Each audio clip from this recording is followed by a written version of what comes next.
Let's get into it. All right. I got a mic and a book, and I'm ready to go. Transcendental Logic. First Division. Transcendental Analytic. Transcendental Analytic consists in the analysis of all our a priori knowledge into the elements of the pure knowledge of the understanding. So we're trying to figure out, what are the a priori elements in our understanding that, underlie all of the concepts and judgments and arguments. What's there? Just like space and time, it was space and time for experience. What is it for thinking, the understanding? I don't know. It seems weird. 4 points are here essential. 1, that the concepts be pure and not empirical. Okay. 2, that they belong not to the intuition and sensibility, but to thought and understanding. Got it. 3, that the concepts be elementary and be carefully distinguished from derivative concepts or concepts composed of elementary ones. 4, that our table of concepts be complete, covering the whole field of the pure understanding. This completeness of a science cannot be confidently assumed on the strength of a mere estimate of an aggregate of concepts brought about merely by experiments.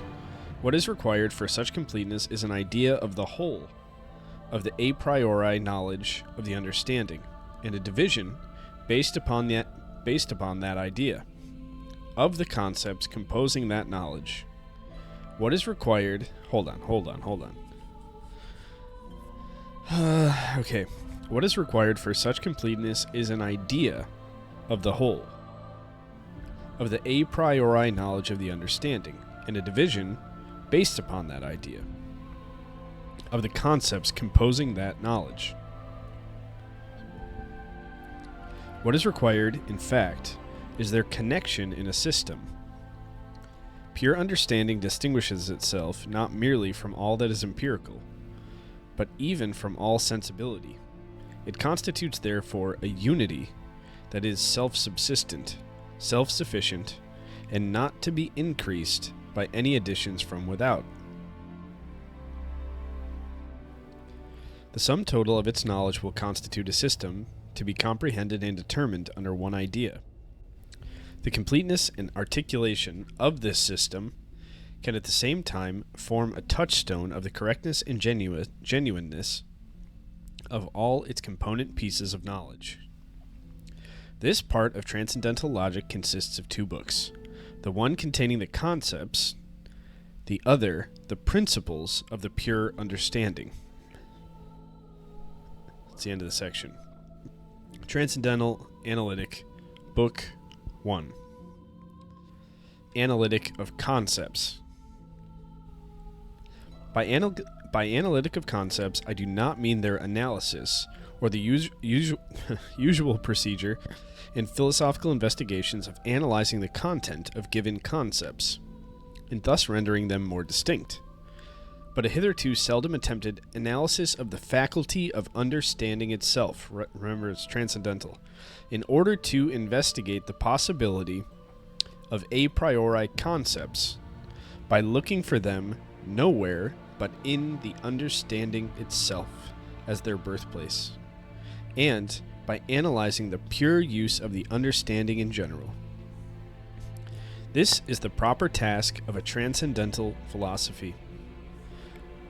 Okay, hold on, I want to make sure. In order to investigate the possibility of a priori concepts by looking for them nowhere but in the understanding itself as their birthplace, meaning we're not using any experience whatsoever, and by analyzing the pure use of the understanding in general. This is the proper task of transcendental philosophy. All the rest is the logical treatment of concepts in philosophy in general. We shall therefore follow up the pure concepts to the point where they first sprout and show their dispositions in the human understanding, in which they lie ready till at last, occasioned by experience, they become developed and are exhibited by the same understanding in their purity, freed from all adhering empirical conditions. So, like, Kant thinks that, like, in order for us to have concepts and understanding, like, we need intuition as well.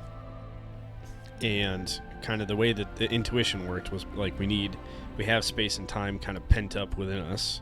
It's a priori. And then when we're given matter, like stuff, and it's fed into the understanding, we then have experience. And only with those two things do we have it. Now he's saying kind of on the other end, when you're starting with the understanding, you have ideas. And those ideas are kind of like just ready to be had within you. But you need experience, intuitions, in order to give something for those ideas to latch onto and have actual understanding and experience as we know it. Okay.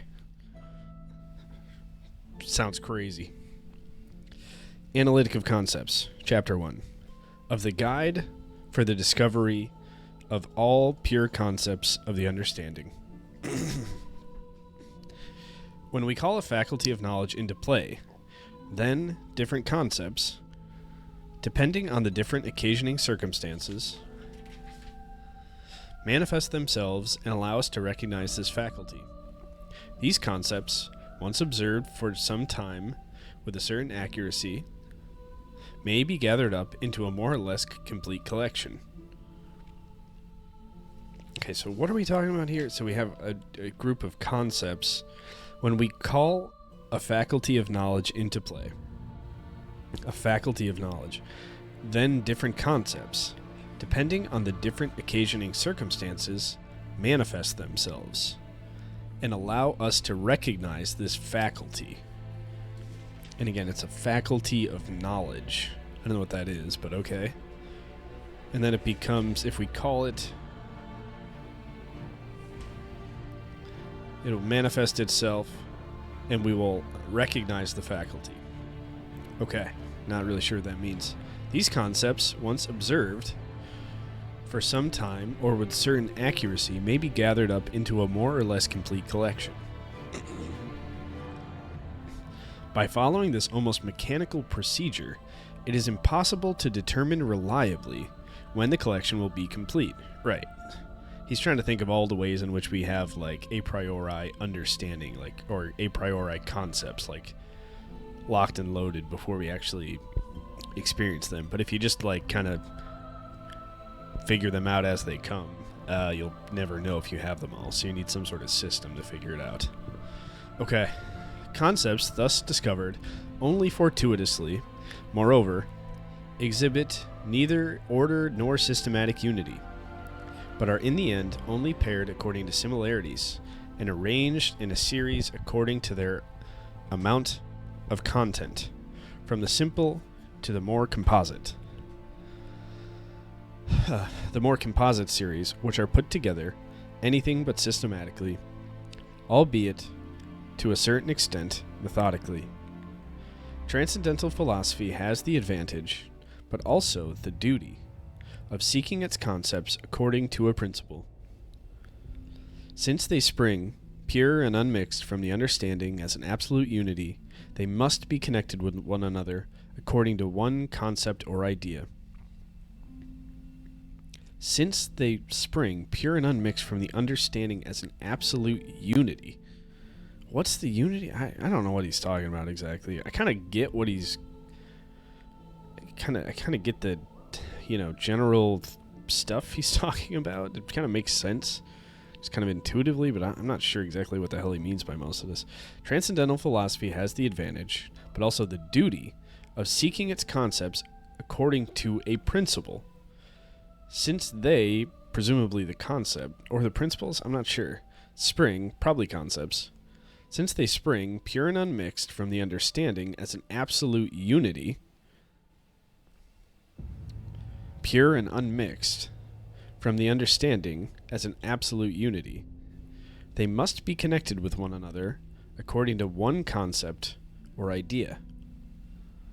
Such connection supplies us at the same time with a rule, by which the proper place of each pure concept of the understanding and the completeness of all of them taken together can be determined a priori, instead of all this being dependent on arbitrary choice or chance. Okay, sure. Of the Transcendental Guide for the Discovery of All Pure Concepts of the Understanding. Section 1. What was the section of the Guide for the Discovery of All Pure Concepts of the Understanding was the last section. And this is of the Transcendental Guide for the Discovery of All Pure Concepts of the Understanding. Section 1. Okay. Of the logical use of the understanding in general. We have explained the understanding merely negatively above, as a non-sensible faculty of knowledge. As without sensibility we cannot have any intuition.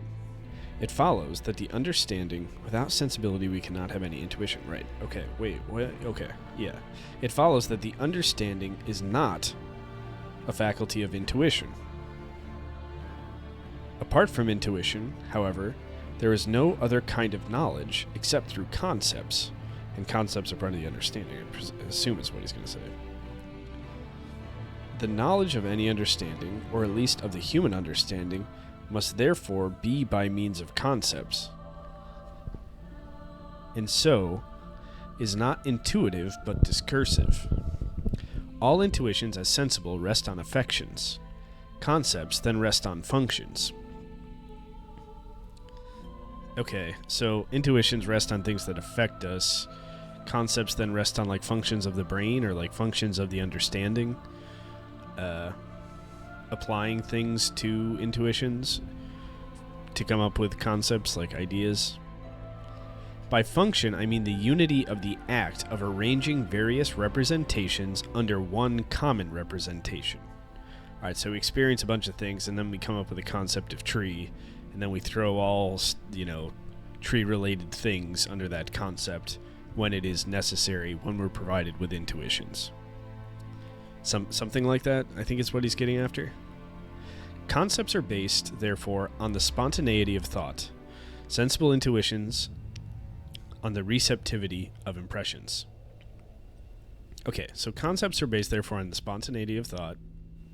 Meaning you see things, you observe things, you're presented with things. Well, not really. More so, when you think about things, or you think about things you're experiencing, you're able to conceptualize them. Sensible intuitions, that's just, your receptivity. Okay. The only use which the understanding can make of these concepts is to judge by means of them.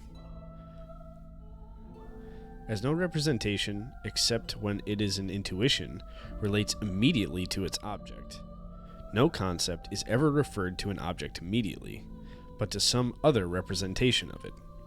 I think that's fair. I think what he means here is okay, when I'm thinking of a tree and I have a perfect picture of that tree in my backyard in my head, or even if I'm witnessing it myself, it's still being filtered through my brain and then becoming a concept. I never have the tree, the actual tree. It's always mediated through some idea or through my consciousness or through my perception. That would be the most direct version of it. But obviously, there's even less direct versions of it when I think of a picture of a tree, stuff like that. Okay, as no representation, except when it is an intuition, relates immediately to its object. Okay, so I guess Kant would say, if you're immediately intuiting it, you do have it, at least as an appearance. As no representation, except when it is an intuition, relates immediately to its object, no concept. Okay, so he's making a difference, but he's pointing out the difference between an intuition and a concept. Okay, no concept is ever referred to an object immediately, but to some other representation of it, whether that representation be an intuition or itself already a concept. Right, okay. That makes more sense. I was confused. I was adding an extra layer of skepticism to it. Just not helpful or correct. Judgment is therefore the immediate knowledge of an object. That is, the representation of a representation of it. Yeah, and I think that kind of the point he's making is like when you make a judgment, so concepts are like kind of the baseline. And, and then I think judgments are kind of smushing concepts together. So if you think like trees are brown, so tree is a concept, R is a concept, brown is a concept. So when you smush all those together, you get a judgment. And once you do that, like you're not really referring to it specifically, even if you are saying that tree is brown, it's still more generalized than that. Okay, because all those things are kind of not necessarily referring to, or like not exclusive to that representation. Okay, judgment is therefore the immediate knowledge of an object, that is, the representation of a representation of it.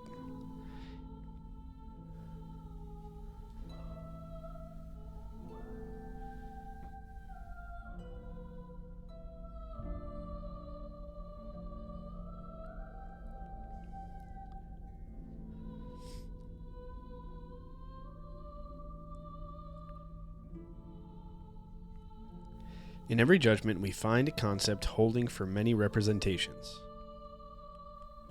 and, among the many, comprising also one given representation which is referred immediately to its object. Thus, in one judgment, all bodies are divisible. The concept of the divisible applies to various other concepts, but here it is applied to in particular to the concept of body. And this concept of body to certain appearances that present themselves to us.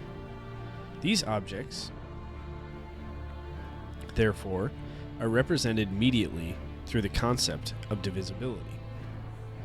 Accordingly, all judgments are functions of unity among our representations, for the knowledge of an object is brought about not by means of an immediate representation, but by means of a higher one comprising this direct representation and several others, so that much possible knowledge is collected into one. As all acts of the understanding can be referred back to judgments, the understanding, in general, may be represented as a faculty of judgment. Gotta reread that, sorry. As all acts of the understanding can be referred back to judgments. Okay. The understanding in general may be represented as a faculty of judgment. Okay. Not exactly sure what that means. For as we saw above, the understanding is a faculty of thought, and thought is knowledge through concepts. But concepts, as predicates of possible judgment, refer to some representation of an object as yet undetermined. Thus, the concept of a body means something, for instance metal, which can be known through that concept. It is therefore a concept only because it comprehends other representations by means of which it can refer to objects. It is therefore the predicate of a possible judgment, such as every metal is a body. The functions of the understanding, therefore, can all be discovered if the functions of unity and judgments can be exhibited completely. Okay. And I think what he's, a big picture, he's making some pretty fine points here. Meaning like particular points. Is like concepts are individual generalizations that we put together in order to make judgments. And so in order to understand or maybe it is possible to understand the functions of the understanding by understanding these component parts and how they are put together. Not necessarily, examples of them being put together, but like how they function, we could probably define those, and I think that's what he does in the table. And that will tell us it's vague enough or universal enough, those functions, that they're probably like the a priori basis for our understanding. Yeah. Okay, I kind of get it. I think I kind of get it. Again, I've read this five times at this point. Obviously not the whole book, but like the first 100 pages or 150 pages or so, and watch videos about it. So it's not like I'm figuring out by myself. Okay, that's the end of that section. Of the guide, next section this is kind of a big section. Of the guide for the discovery of all pure concepts of the understanding, section 2, section 9. Of the logical function of the understanding in judgments. Of the logical function of the understanding in judgments. If we abstract from all content of a judgment in general,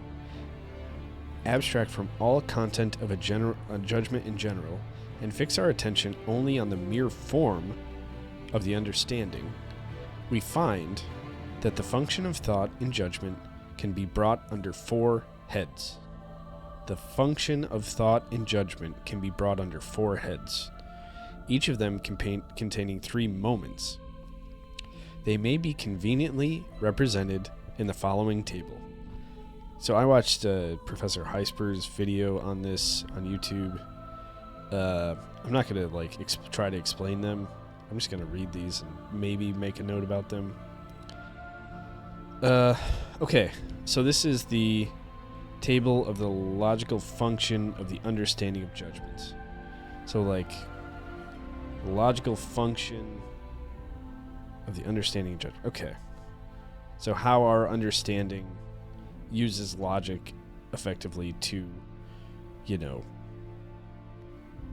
make judgments. And judgments are concepts pushed together in order to create ideas effectively.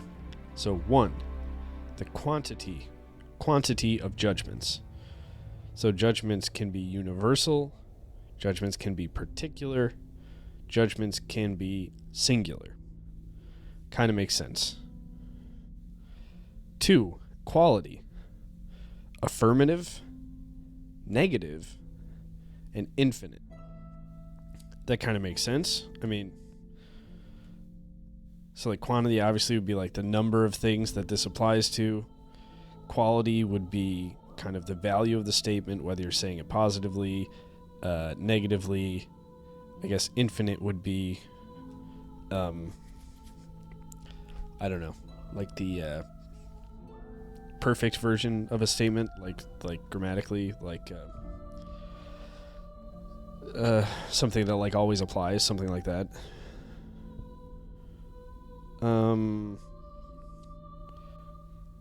3, relation. Categorical, hypothetical, disjunctive. Okay, so categorical I assume would be it applies to something, putting something in a category, obviously. No, they're not putting something in a category, but saying something about a certain group of things. Hypothetical is obvious, fairly obvious. Disjunctive, this or that. Saying something could be this or this or this. Okay. And modality is kind of the one that seems the least intuitive to me, but my understanding, based on that lecture I talked about, is that it's kind of how the proposition or how the judgment is asserted. And so you could say things in, commanding ways or, questioning ways. I guess Kant's going to say the 3 ways we can say things, but it's kind of the delivery and expectation of the way something is said. So modality, problematic. So probably questioning something, not sure of something. Assertoric, so probably an assertive statement, claiming something. apodictic. So I think that would be like, certainty, obviously, truth. Okay, and so those are the underlying logical functions of the understanding in judgments. It's kind of hard. It's kind of just tough to wrap your brain around. So these are effectively like the building blocks for our thought. When we're making any judgment, it's done by the understanding, and it's done by putting concepts together that we know, and all of them that we put together, Kant claims, can be kind of are some combination of these things.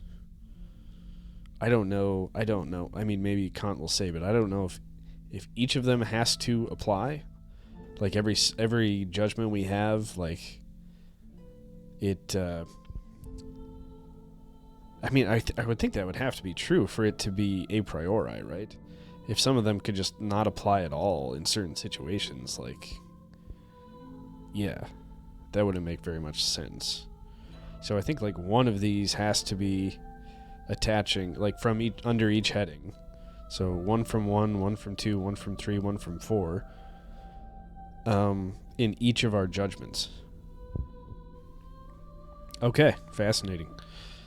As this classification may seem to differ in some, albeit not very essential points, from the usual technique of logicians, the following safeguards against any possible misunderstanding will not be out of place. Okay, we got some safeguards here. So we don't get out of our skis here. Okay. 1. Logicians are right in saying that when judgments are used in syllogisms, singular judgments can be treated like universal ones. For as they have no scope at all, the predicate cannot merely be referred to a part of that which is contained under the concept of the subject, and be excluded from the rest. What? What are you talking about? For as they have no scope at all, the predicate cannot merely be referred to a part which is contained under the concept of that subject, and be excluded from the rest. The predicate is valid, therefore, of that concept without any exception, such as if it were a generally valid concept with a scope to the whole of which the predicate applies. I don't know what the fuck he's talking about right now. He's lost me. But if we compare a singular with a general valid judgment merely as knowledge in terms of quantity, the singular relates to the generally valid judgment as unity to infinity, and is therefore in itself essentially different from it. If, therefore, we estimate a singular judgment not only according to its own inner validity, but also as knowledge in general, in terms of the quantity it has compared with other knowledge, then it is indeed different from generally valid judgments, and deserves a separate valid judgment, and deserves a separate place. Wait, I think from generally valid, I read that incorrectly. Then it is indeed different from generally valid judgments, and deserves a separate place in a complete table of moments of thought in general, though not, indeed, in a logic limited to the use of judgments in reference to one another. Okay, I'm gonna push through. I'm not sure I'm gonna get that. I think he's talking about very specific explanations of categories in the table. 2. In like manner, infinite judgments must, in transcendental logic, be distinguished from affirmative ones. Infinite affirmative. Okay. That's under the quality. Although in general logic they are rightly classed with them, and do not constitute a separate member in the classification of judgments. General logic abstracts from all content of the predicate, even if it is negative, It only asks whether the predicate be ascribed to the subject or opposed to it.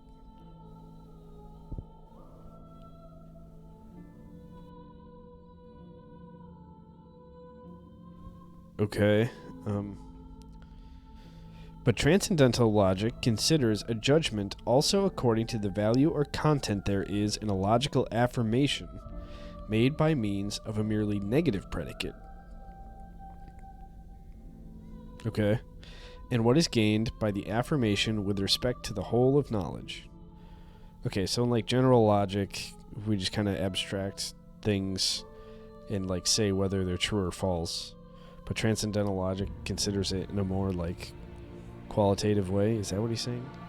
And if I had said the soul of the soul, it is not mortal, I should by means of this negative judgment have at least warded off an error. Now, by the proposition, the soul is non-mortal. Wait.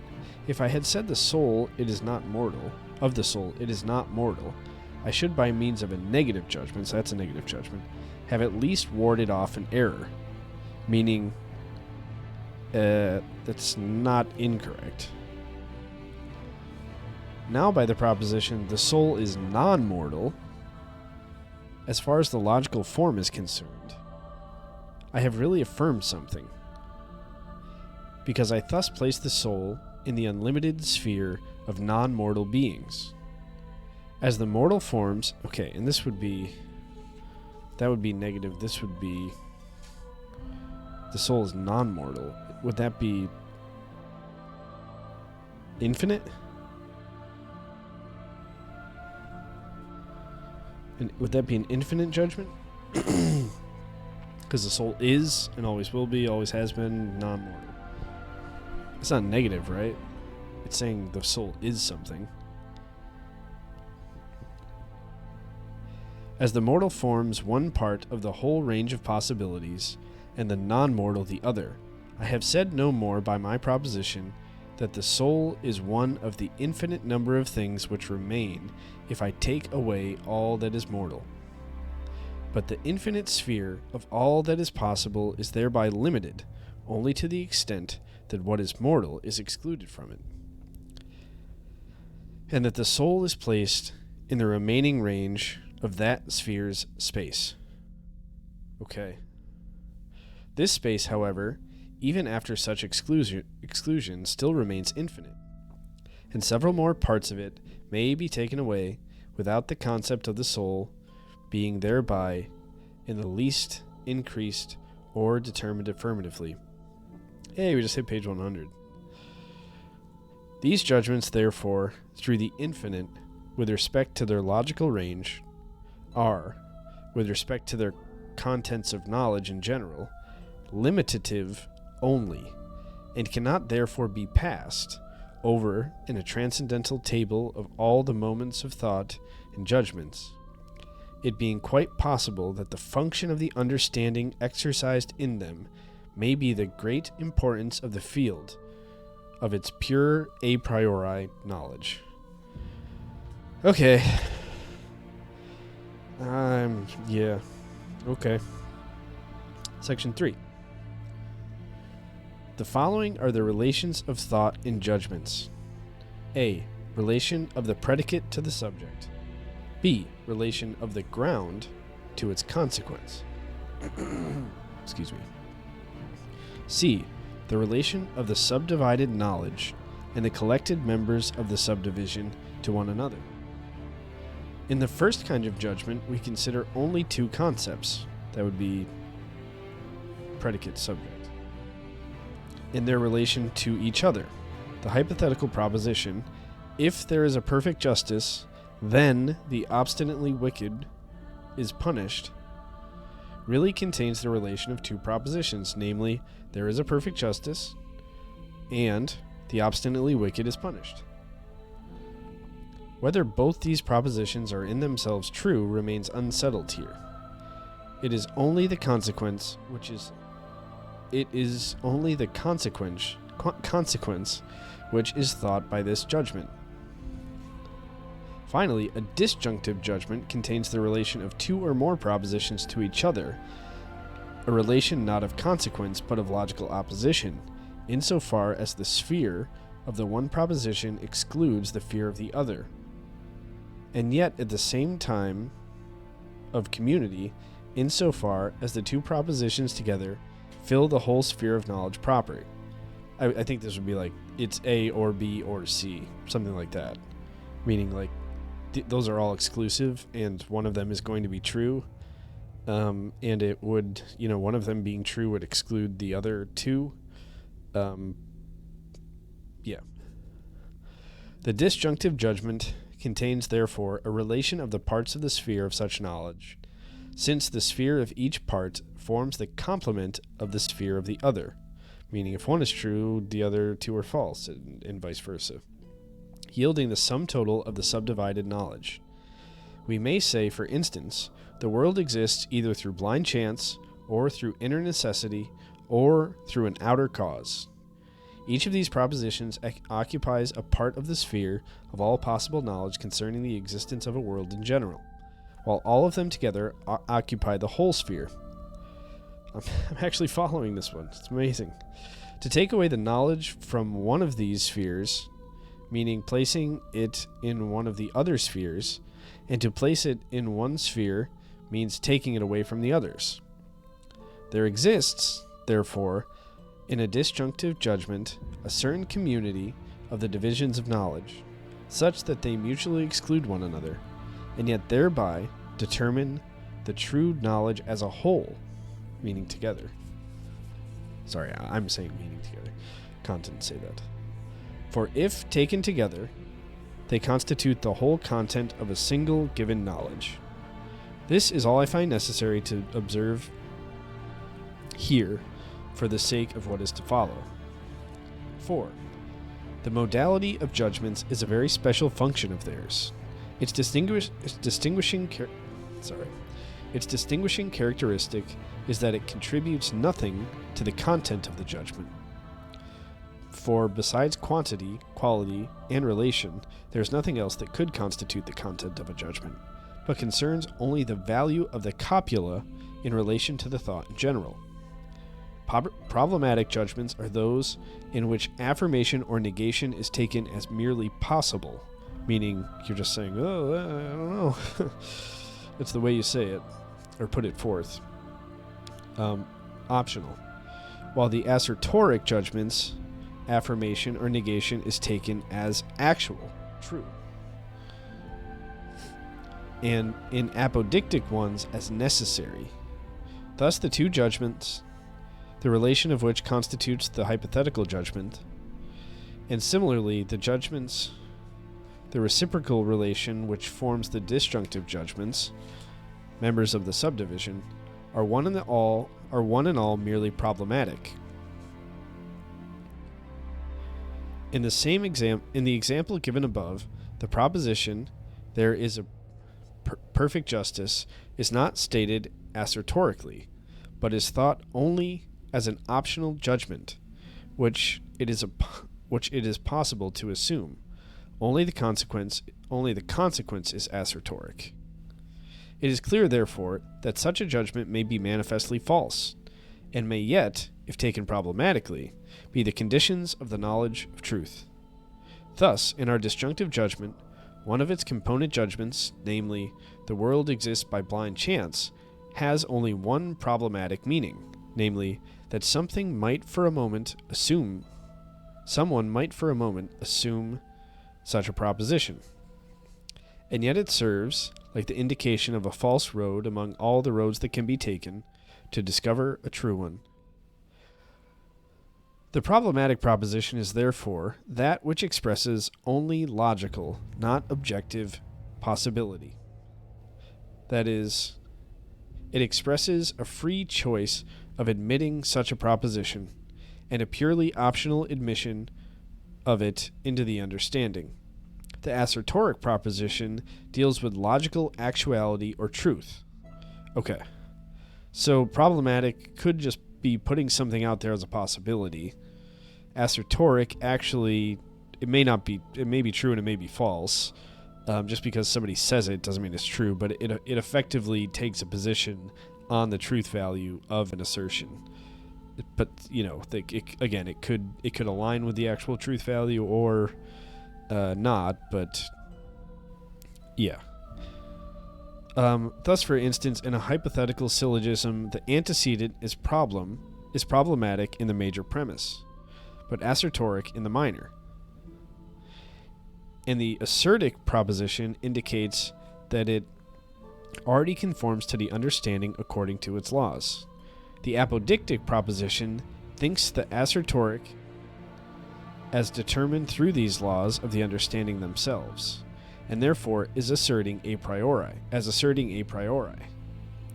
And in this manner it expresses logical necessity, since everything is thus incorporated in the understanding step by step, inasmuch as we begin by judging something problematically, then perhaps accept it assertorically as true, and finally maintain it as inseparably united with the understanding, that is, as necessary and apodictic. We may be allowed to call these three functions of modality so many moments of thought in general. Okay. Now I got to think about whether I am able to go on here. So we're going to go into the table of categories. Yeah, I want to watch the video on categories before I read this again. So I'm going to stop here for now. But yeah, so that's the